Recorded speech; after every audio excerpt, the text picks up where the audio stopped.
ازيكم يا جماعة عاملين ايه؟ الفيديو بتاع النهاردة هنتكلم عن Vagrant.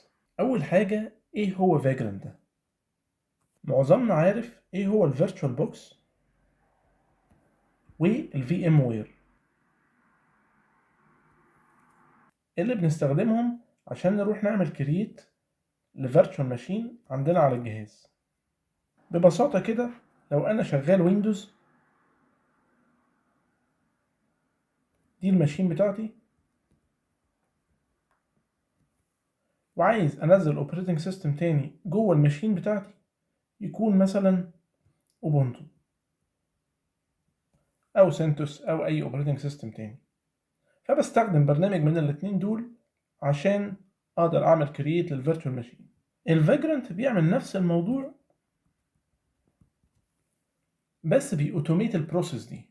يعني بدل ما كنت بروح من الجي يو اي اقول له كرييت نيو ماشين ولازم يكون عندي الايزو فايل بتاع الاوبريتنج سيستم اللي هستخدمه، اللي ممكن يكون مساحته 3 جيجا او اكتر، الفاجرانت بيعمل الفيرتشوال ماشين من غير ما احتاج لكل ده. كل اللي انا بعمله زي ما عندنا دوكر فايل وجينكنز فايل بنكتب فيهم اللي احنا عايزين ننفذه، فاجرانت بيعمل نفس الموضوع. بيكون عندي فاجرانت فايل مكتوب فيه كل الحاجات اللي انا عايز انفذها، السبيكس بتاعت الماشين والايمج اللي انا هستخدمها اللي بنسميها بوكس، السي بي يو، الميموري، النتورك سيت اب، وهو بيروح يعمل لي بيلد للفايل ده ويعمل لي كرييت للفيرتشوال ماشين. طيب ايه هي البينيفيتس بتاعت الفاجرانت؟ رقم واحد انه بيأوتوميت الكرييتنج والدستروينج بروسيس بتاعت الفيرتشوال ماشين دي. رقم اتنين easy to edit، بقدر اعدل اي حاجة بسهولة جدا من مكان واحد.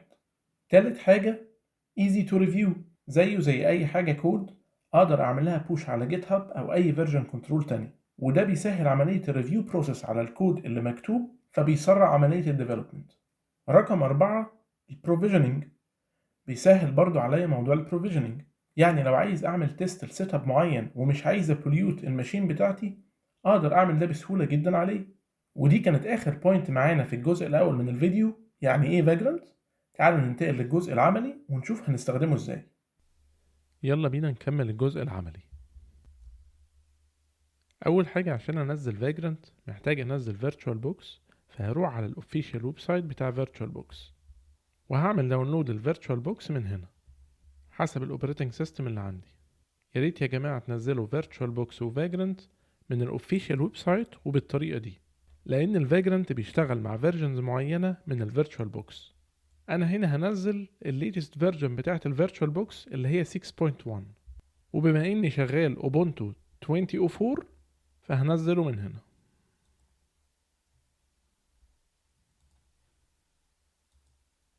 هينزل لك فايل .deb، وفي طريقتين تعمل بيهم انستول للفايل ده. يا اما تستخدم ابلكيشن اسمه GDEBI اللي هو ده، وهسيب لكم اللينك بتاع الانستوليشن بتاعه في الديسكريبشن. وبعد ما تنزله هيظهر لك بالشكل ده.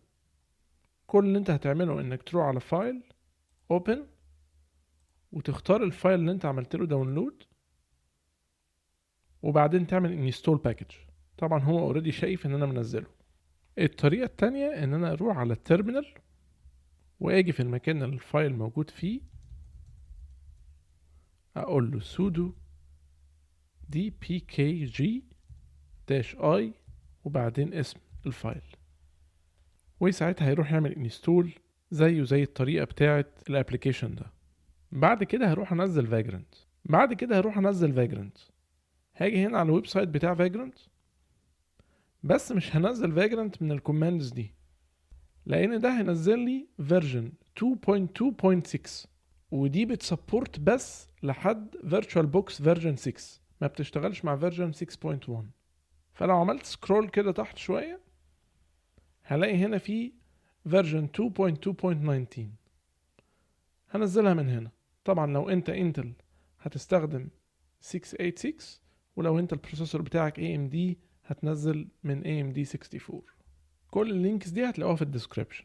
انا حبيت اشرحه بالتفصيل عشان الناس اللي ما استخدمتش فاجرانت او فيرتشوال بوكس قبل كده. طيب بعد ما نزلنا فاجرانت عشان نتاكد من الفيرجن ممكن نيجي هنا في التيرمينال وهقول له vagrant-v. وبالنسبة للفيرتشوال بوكس أول ما شغله هاجي عند help about، هلاقي هنا version 6.1. كده تمام، نقدر نبتدي. أنا عندي هنا في ال VS Code directory فاضي اسمه vagrant. كل اللي أنا هعمله إن أنا هاجي هنا في التيرمينال وهقول له vagrant init، بس محتاج بعد vagrant init أكتب اسم الايمج اللي أنا محتاج أعمل لها build، واسم الايمج دي أقدر أجيبها من الويب سايت بتاع vagrant boxes. فلو جيت هنا على الويب سايت بتاع vagrant هلاقي هنا images كتيرة جدا، من ضمنها مثلا Ubuntu 14.04 CentOS 7. ممكن نستخدم الايمج دي Ubuntu 16.04. كل اللي انا عايزه الاسم ده، هاخد الاسم ده زي ما هو كده وهروح على التيرمينال واضيفه بعد vagrant init.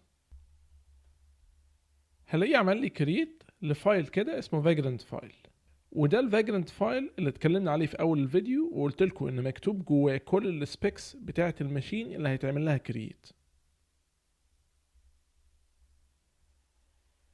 باي ديفولت هو اصلا جاهز انك تستخدمه من غير ما تعدل فيه اي حاجه. كل اللي انا هعمله هاجي هنا واقول له vagrant up، ولو رحت على الفيرتشوال بوكس هلاقي فعلا في ماشين جديده اتعمل لها كرييت ورانينج دلوقتي. الكلام ده كله في كام ثانيه. عشان اكسس الماشين دي كل اللي انا هكتبه هنا vagrant ssh، هيدخلني على طول جوه الماشين، واقدر مثلا اعمل run لاي كوماند زي مثلا sudo apt update.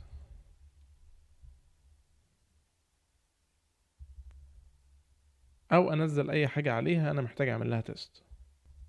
اخر كوماند معانا في الفيديو ده هو vagrant destroy. هاجي الاول اعمل exit وهقول له vagrant destroy، هيطلب مني confirmation هقول له yes، وفي ثواني برضو عمل destroy للماشين. ولو رحت على الفيرتشوال بوكس هلاقي الماشين اتعمل لها delete. بعد ما عمل destroy الماشين هيفضل عندي الفاجرنت فايل، اقدر اعمل edit زي ما انا عايز واعمل له build من اول وجديد. ده كان الجزء الاول من شرح vagrant. استنوني في الجزء الثاني هنشرح فيه الكلام اللي جوه vagrant فايل وهنستخدم كوماندز تانية. اتمنى يكون الفيديو عجبكم، شكرا جدا، مع السلامة.